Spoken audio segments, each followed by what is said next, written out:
Hi Taurus, thank you so much for joining me today. I hope that you are doing really, really well. This reading is for any sun, moon, or rising Taurus sign. Okay Taurus, so we're starting with the King of Swords and the Eight of Swords as the awareness for the week. So the King of Swords is someone who has mastered the element or the suit of swords by being very rational, very controlled and informed, someone who is able to be objective, someone who looks clearly at the evidence and the facts before making decisions, someone who can make the tough decisions and not get caught up in the drama of emotions or, the pleadings of some folks. You could think of a judge, you could think of an attorney, someone who is decisive, someone who understands complexity and is able to act being objective, being fair, seeking the truth. The King of Swords also has really a no BS type of mode as well, which is going to cut right to the heart of the matter, not going to stand any fools or any type of side business that interferes. It's just going to cut right to the quick. And sometimes that bluntness or that force of doing things can be, if you're dealing with someone in the office who's like this, it can be a little, what's the word I'm thinking of, unsettling. You may take things so personally, like they don't like you, but there's just a characteristic, which is sticking to the facts, looking at the facts, being informed, using smarts and reason to deal with matters. And so this could be very much something for you to think about this week. And it also can go to friendships or situations that have become less than beneficial to you. You can use the power of this sword that he holds to cut loose the negative energy, cut loose the downers in your life, or at least for the week. Give yourself some space. So here's the King of Swords next to the Eight of Swords. And the Eight of Swords, blindfolded woman, she's bound, she's in between some puddles and surrounded by these swords. In the distance is the tower, or the tower's back here. So there's a sense where you feel restricted, where you feel unable to move. You may feel that circumstances are against you. This could be something where you're feeling lack of confidence. You're really down on yourself. The Eight of Swords really goes to this feeling that you can't take a step forward, that you're just stuck. And you may need the clarity of this King of Swords to help you move forward. There's a very interesting thing to think about with this card, which is blindfolded, can't see, arms are bound, can't move my arms, but you can move your feet. And when times are tough and you decide in your heart that you have to get out of this restricted mindset or this restricted space, you can start to inch your way out with your feet. You can start the movement, but you have to be ready to do that. You have to have made the decision for yourself to say, I'm done in this negative headspace. I'm done feeling trapped or restricted in this relationship or in this terrible job, and I'm going to do something about it.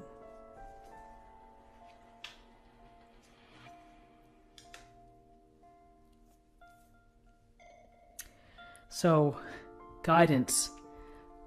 Something has clearly hurt you, and you are feeling the effects of that hurt. Three of Swords, can't be any more clear than what you see. Three swords stabbing the heart. Painfulness, the grayness of this illustration. Feeling down, feeling betrayed. Someone has hurt you. Someone could have been unkind to you. So many ways to feel this Three of swords in your heart.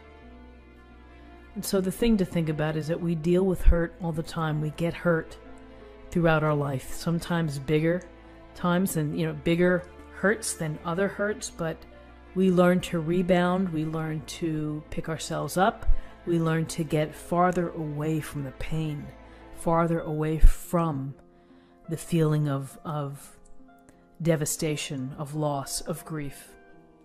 Here's the Five of Cups, the cloaked figure here, head down, clearly upset about the Three of Cups that have spilled.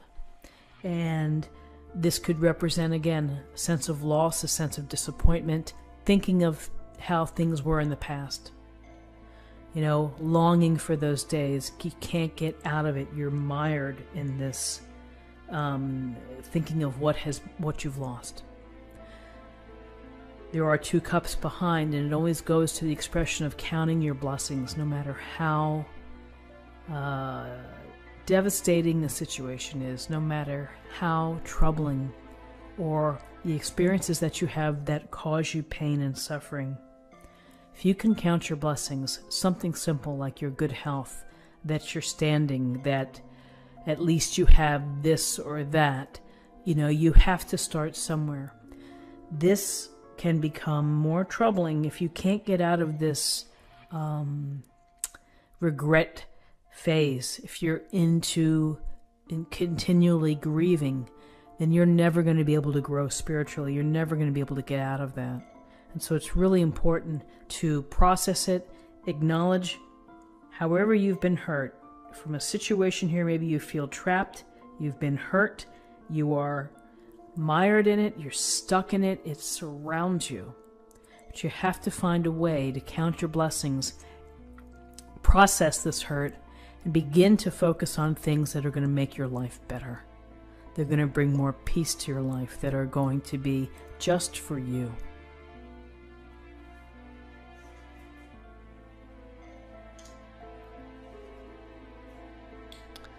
So interesting, we have in the possible outcomes, we have the Three of Cups and the Fool, major arcana. So the Three of Cups is really about, after this heartache and this feeling of sadness and disappointment, what better way to start to rise out of it than to get the support and the love from your friends, to be with your friends, to share, to laugh, to communicate, to support each other, to toast whatever good things that you can toast to, seeing each other, being each other's lives.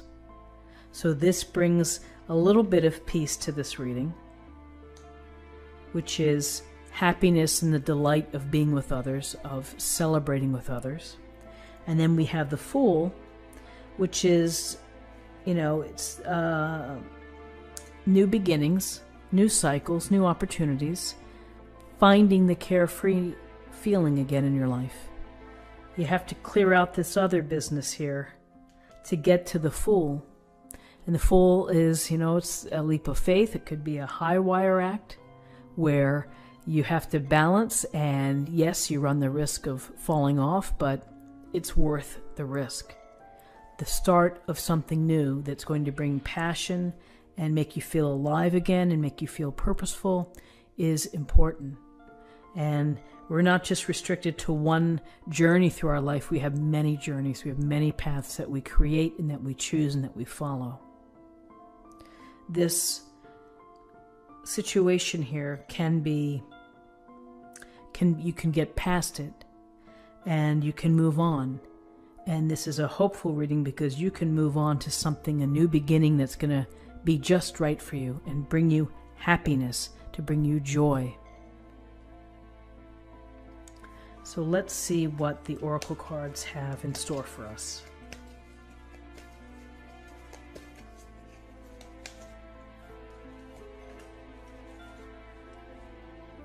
This is an affirmation for the week. Let's see what we have. Diana, we have focused intention. Think about what you desire. Set your sights high. Expect the best possible outcome. And so you have to believe that.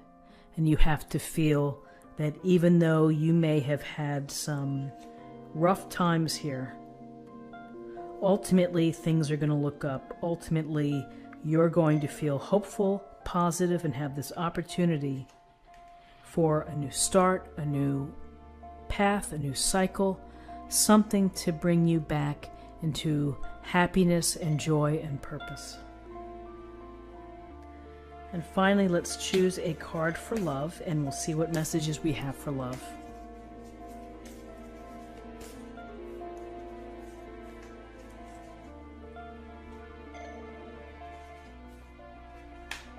Choose love. You always have a choice as to what you should do.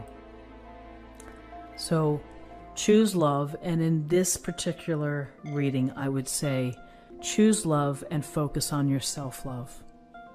That when in times when you feel trapped in a sad situation, in a tough situation, in a challenging situation, when you've been hurt, when you've experienced loss, when you're experiencing grief or disappointment, we tend to neglect ourselves. So take the time to choose love for yourself and to honor what you need, your desires, and what your heart wants.